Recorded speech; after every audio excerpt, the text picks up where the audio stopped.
എപ്പോഴും ഒരു മനുഷ്യന് സന്തോഷിക്കാൻ പറ്റില്ല. ഞാനിപ്പോ ഉദാഹരണത്തിന് ഒരു സ്പീക്കർ ദമ്പതികൾ ഭാര്യയോട് അയാൾ ചോദിച്ചു, നിങ്ങളുടെ ഭർത്താവ് നിങ്ങളെ സന്തോഷിപ്പിക്കാറുണ്ട്? ഭർത്താവ് ഇവർക്ക് വേണ്ടി മരിക്കാൻ വരെ തയ്യാറായി അവരെ സന്തോഷിപ്പിക്കാൻ വേണ്ടി എന്തും ലോകത്തുള്ള എല്ലാ ആഗ്രഹങ്ങളും സാധിച്ചു കൊടുക്കുന്ന അവരെന്ത് പറയുന്നതും ചെയ്യുന്ന ഒരു നല്ല ഭർത്താവാണ്. ഭർത്താവ് വിചാരിച്ചു ഇവര് എന്റെ ഭർത്താവിനെ സന്തോഷിപ്പിക്കുമെന്ന് പറയുന്നു. ആ സ്ത്രീ പറഞ്ഞു, എന്റെ ഭർത്താവ് എന്നെ സന്തോഷിപ്പിക്കില്ല, അറിയില്ല. ഭർത്താവ് ബോധം കെട്ടുള്ളൂ. അപ്പൊ ആ സ്ത്രീ അതിന് ഒരു വിശദീകരണം കൊടുത്തതെന്ന് വെച്ച് കഴിഞ്ഞാൽ, എന്റെ ഭർത്താവ് എന്നെ സന്തോഷിപ്പിക്കാനുള്ള എല്ലാം ചെയ്യുന്നു.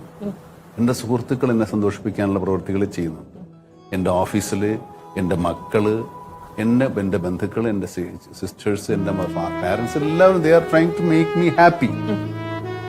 But they can only try. To be happy is mine.